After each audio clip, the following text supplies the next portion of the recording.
the circumstances without hesitation.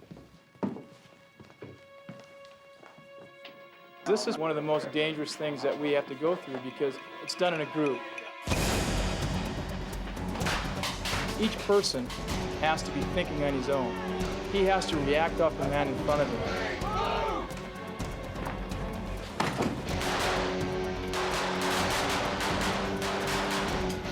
There's so many things to think about. Muzzle control, target discrimination, front sight focus. In reality, once the bullets fly, the adrenaline goes. Smooth is fast, but you have to be able to think. The main thing is the individual just doesn't sit there, the individual reacts, because every tenth of a second could mean your life or your partner's life. A warrior must walk the line between killing everything in sight and controlling his natural aggression that comes when threatened with a life and death situation. A critical goal in training is to move the soldier from the mindset of the predictable target shooting mentality into a real-world scenario that will allow each man to test his limits. CQD stands for Close Quarters Defense. It is a system that's been developed to respond to both shooting and non-shooting threats. Slowly roll towards us. The first step that we have to build within any military operator is the hard aspect, that they could kill if necessary. They will dominate and be aggressive at any time that they are threatened. Don't move. Do you have any weapons on you? No. Don't fight me, don't resist, and you're not going to get hurt. You understand that? Yes. So we want these guys to be the most dynamic and the most aggressive in the fight. You have to respond appropriately to the threat against you. If it is a shooting threat, you need to be pulling the trigger first. Towards your butt. The success for the operator is the team ability to move and to use their skills and tactics in the best way possible to succeed. Of course, that starts with the individual. Get out! Get out! Get away from the gun! You guys got to turn it up, all right? You got to turn it up. That little, hey, get up. Hey, get down. He would have done exactly what you said, except you guys looked weak, all right? So when you go, wait, get up, he was like, they ain't there. I'll go for it. All right, you see what I'm saying? You want to give him a no doubt in your mind by the way you present yourself, the confidence, the way you speak, the way you guys enter the room, that he does not want to mess with you.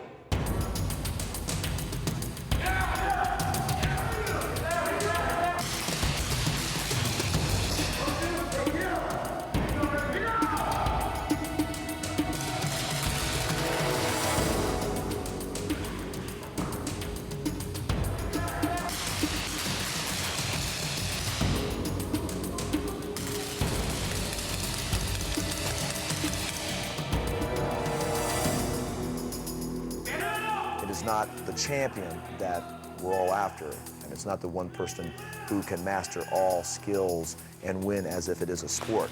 It is not that at all. It is actually a high-risk environment, and it's everyone helping everyone to be able to defeat the threat against them. Bring him towards me.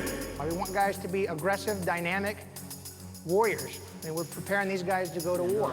But on the flip side, we want to develop the person, too, so that you succeed not only in battle, but that you succeed in your personal life. And anything you attempt to take on, you're going to be successful. Index, let them go. You're on the wall. Naval Special Warfare is the maritime component for the U.S. Special Operations Command. With approximately 4,000 personnel, SEALs and their special boat units execute the same basic missions of other SOCOM direct action forces, but usually operate in smaller numbers. Comfortable in water or on land, the SEALs have a reputation for an aggressive and ruthless style of attack. We can go in and we can teach people how to shoot. And we help them build their bridges or whatever, but that's not good utilization of the SEALs. Our specialty is the stuff that's very dynamic. You're in and you're out. It's quick. Give us the thing that's the hardest thing to do. Give us a little room and let us do it, and we'll do it right. We're a group of men capable of supplying the firepower and punch needed to eliminate our adversary. Ready for extract. We get in, we get out. We hit harder than most units do. There's more violence of action.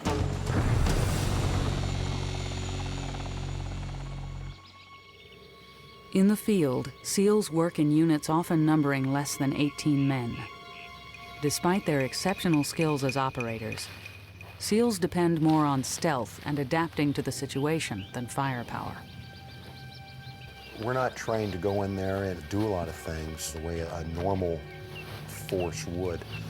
We do work in small numbers, and because of that, we have to pick and choose our fights. We have to do it when we know we can win. Operating inside an enemy's backyard disrupts his movements, makes him cautious, and takes away his initiative. If a smaller-sized enemy force can evade larger conventional units, SEALs and other SOCOM forces will use different tactics to slow them down, like the ambush. The ambush can ensure the destruction of an adversary while preserving the survivability of a small force. SEALs use the ambush and its violence of action as a calling card and a reminder that the hunter can become the hunted. You have to come to grips and make a conscious decision in your mind that I'm in fact going to kill people. I try to keep myself in neutral when it comes to that. I derive no pleasure nor sorrow. Just stay neutral. And to neutralize that target, you have in fact killed everybody within sight of hearing.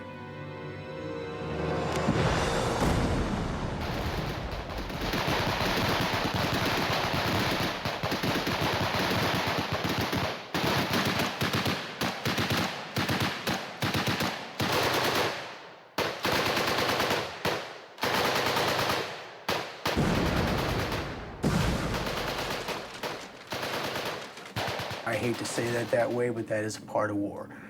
It sucks when civilians take casualties. It sucks when the wrong people die. But when you're engaging in your mission, you look around you, who's your family? The SEAL teams, that's your family. And everybody in the team comes home alive. Indecision, hesitation, a failure to act can kill a man and his teammates as easily as an enemy bullet. Responding to a combat situation requires aggression and a will to win. Without that, no soldier will